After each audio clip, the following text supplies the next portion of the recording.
The Porsche 911 GTS, despite being one of the last iterations of the now outgoing 997 series, is perhaps the version closest to the heart of what Porsche's flagship model represented in this generation. The GTS slots into the 911 range just above the Carrera S, offering 23 more horsepower and with an asking price of about $11,000 more.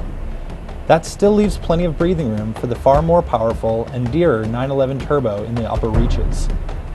Our test car feels like a typically trimmed example of this middle child too.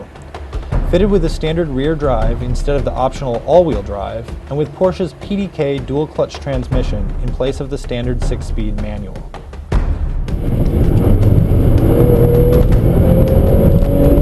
We almost always prefer to row Porsche's sweet manual gearbox, but PDK is competent enough that paddle shifting doesn't really get us down. The dual clutch is fast on downshifts, and generally more involving than a typical automatic by some margin.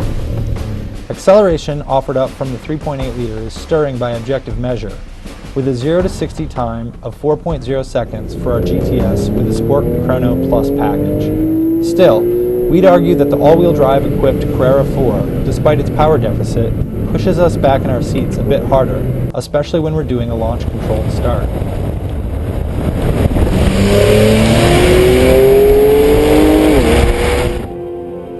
As you can see, we had rainy conditions during the bulk of our week-long test with the GTS, but frankly, the wet didn't get in the way of us enjoying the car on some of our pet roads.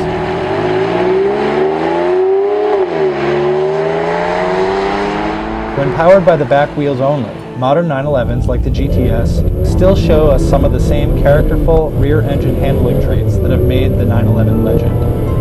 Feeling the mass of the engine rotating around the center point of the car takes some getting used to, for sure, but it's a progressive action that is ultimately really rewarding to master. Put on an undulating road like our test route, you'll find the GTS to be a purveyor of satisfying weight transfer and flat cornering. Steering feel isn't quite so good as that found in Porsche's own Cayman, though it is still informative overall regarding what's happening with both the tires and the road.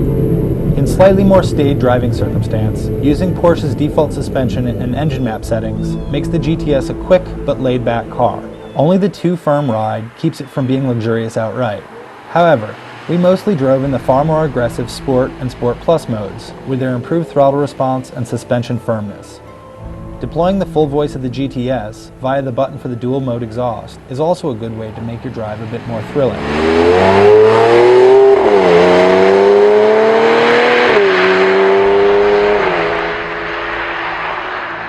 In short, the 911 GTS is a sort of just right blend of Porsche goodness that we can really get behind.